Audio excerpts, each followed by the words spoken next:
Hello everyone, welcome to Students Point. This is 18th of October and today's video is going to be very important, so pay your attention in each question today. And if you wish to get PDF of all these videos, you can join us on Telegram by writing the channel's name Students Point. You can also follow us on Instagram by writing the username The Students Point. And if you are finding these videos useful, then don't forget to like the video and do share the video with your friends and loved ones. Also don't forget to press the subscribe button and the bell icon beside the subscribe button to receive the notification of all the latest updates. Now here is the question for the day, and everyone are expected to answer this question in the comment section. The question is, which is the world's largest producer of uranium? These are the options. Read the options carefully and then answer. Let's begin now. The first question, which is the only authorized bank to issue electoral bonds? So it is SBI, State Bank of India, is the only authorized bank which can issue electoral bonds. You must have heard about electoral bonds. These are alternative to fund donations to political parties as a part of efforts to bring transparency in political fundings. Why it was in news? Because the Finance Ministry has said that 14th tranche of electoral bond sale will take place from 19th of October. However, electoral bonds are not without criticism. Critics say that electoral bonds, instead of bringing transparency, has resulted into transferring of large share of political donations to a single ruling party and has left other parties with insufficient funding. And one can purchase electoral bonds from selected State Bank of India branches only across the country till 28th of October. And electoral bonds can be purchased by a person who is a citizen of India or who is incorporated or established in India, and one can also buy electoral bonds jointly with other individuals. And who can receive these electoral bonds? There is condition. See, only those political parties which are registered under Section 29A of Representation of People's Act 1951 can receive donations in form of electoral bonds. And those which secured not less than 1% of the total votes polled in last general election to the House of the People or Lok Sabha or the Legislative Assembly of the state. So here both conditions should be met, not only either of the conditions should be met. Here the condition that a political party must be registered under Section 29A of RPA 1951, as well as it must have secured at least 1% of the votes in last general election, that is either the election for the Lok Sabha or in the election of state legislative assembly. So both these conditions should be met for a political party to get electoral bonds. And the electoral bonds shall be encashed by eligible political party only through a bank account with authorized bank. Everything seems so fascinating. However, there are some loopholes which has in true sense resulted into transferring of large share of political fundings towards one party. Next question now. What is the target of Government of India to make India trans fat free? So Government of India has set the target to become or to make India trans fat free by 2022. So here C is the right answer. Recently, Union Health Minister has said that the aim of the government is to make India trans fat free by 2022, a year ahead the target set by WHO. What is trans fat? Trans fat or trans fatty acids are a form of unsaturated fat. Now this word is very important here, and these trans fats come in both natural as well as in artificial forms. Natural trans fats are also called as ruminant trans fats, and they are found in meat and dairy from ruminant animals such as cattle, sheep and goats. They form naturally when bacteria in these animals' stomachs digest grass. And artificial trans fats, which are also called as industrial trans fats or partially hydrogenated fats, are hazardous to our health. And these fats occur when vegetable oils are chemically altered to stay solid at room temperature, which gives them a much longer shelf life. You must have seen and heard about dalda. So dalda is actually a artificial hydrogenated trans fat which is dangerous to our health, and it may increase your risk of heart diseases. Next question now. But before that, the opportunity is knocking at your doors. Don't let the opportunity to go away. Grab this golden opportunity and ensure a seat in mains. The price for the course is just 1849, which is not even 20% of the prevalent price of online batches, and it is not even the cost which we have to incur to buy the books, important books for civil services preparation. So the price is even less than the total cost of the books required to purchase for civil services preparation. In just this much price, you don't have to move anywhere else. यहाँ वहाँ पढ़ने की कोई ज़रूरत नहीं है. Everything will be provided in this much price, and all the video lectures of each chapter will be provided, and the price is valid only till 25th of October. That is, only 7 days are left for you to enroll into this batch 1 of UPSC and State PCS 2021. So do it now, do it soon, don't miss this opportunity. And these are the subjects which we are going to cover in detail. After each subject, after each chapter, we will see some questions to ensure conceptual clarity of each and every chapters of every subject.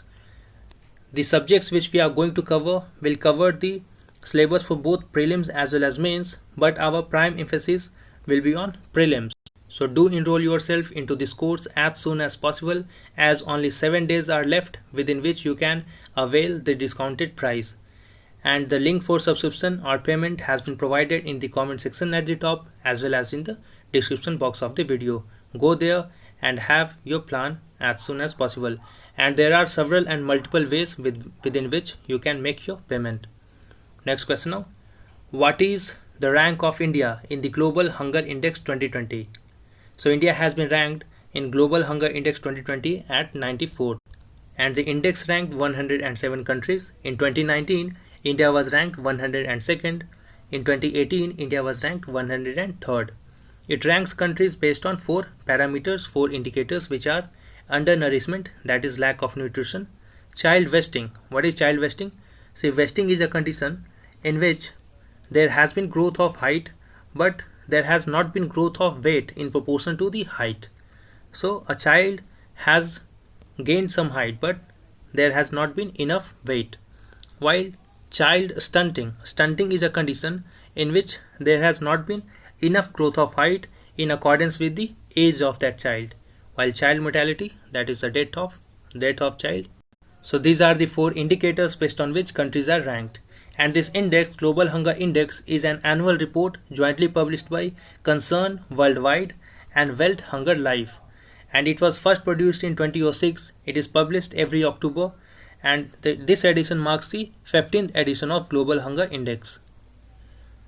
Next question, again very important. Consider the following statements about chapter proceedings.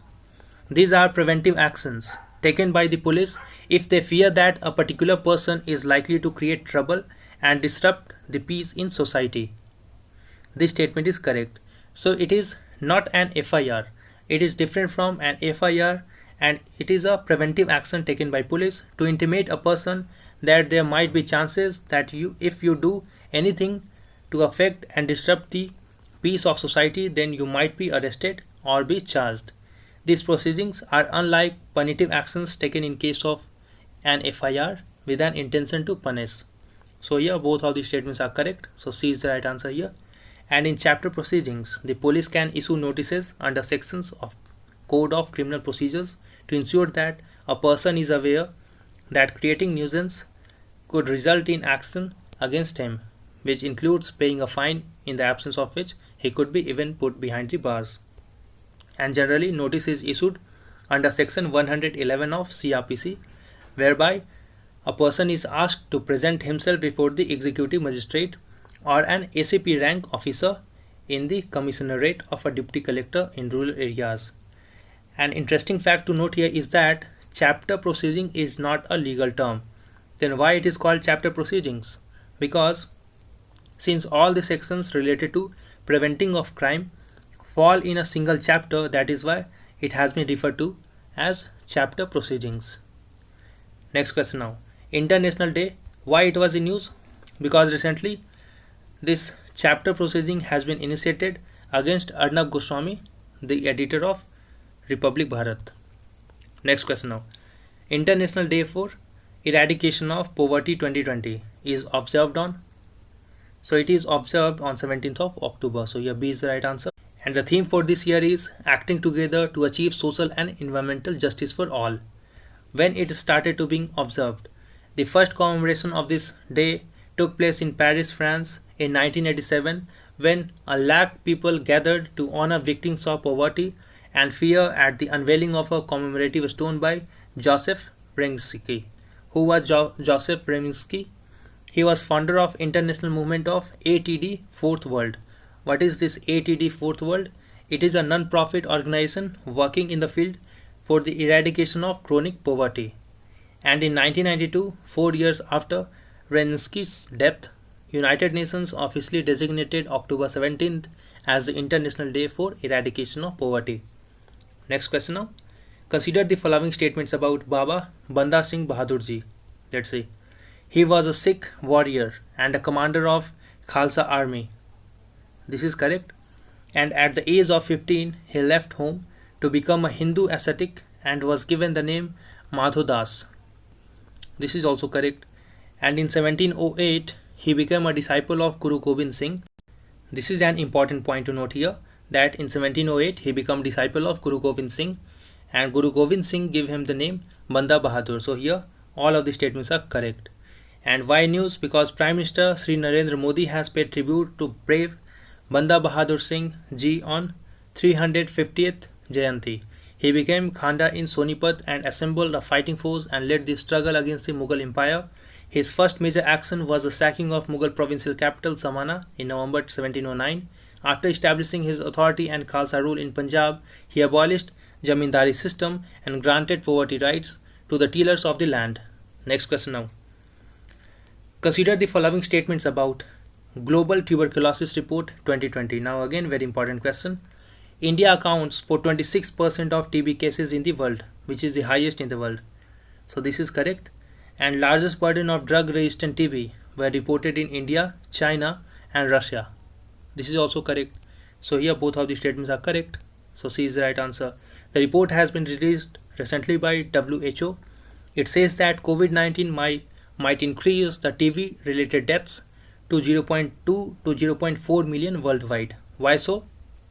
Because doctors have been relocated to treat COVID-19 related patients. So there has been lack of doctors to treat patients of tuberculosis. Next question now. Which state has the highest mixed or interreligious marriages? Recently you must have heard the news of Tanishq, that how it was compelled to remove an ad in which there was interreligion marriage was shown. Because of public uprising, people went against ads, so the company was forced to remove that ad. So the question is related to that.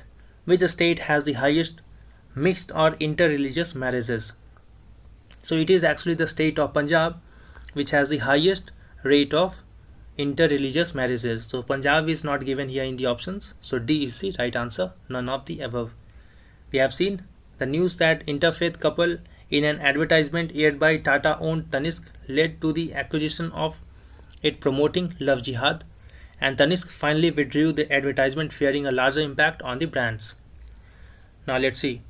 Central government run International Institute for Population Sciences has presented a paper on interfaith marriages in India in 2013 by analyzing data from India Human Development Survey data 2005. Data is older, but still we have to note it because we don't have any recent data related to this issue.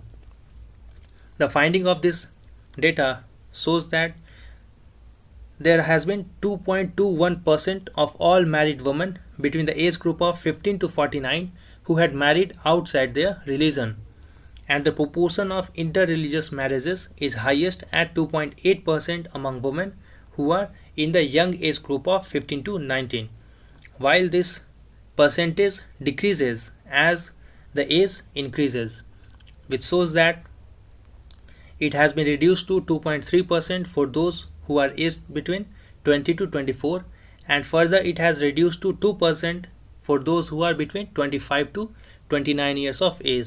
It again reduces to 1.9% for those who are above the age of 30. So these facts are not very important to remember, but this shows the trends. So you have to keep in mind the trends of falling of this percentage in accordance with the increase in age.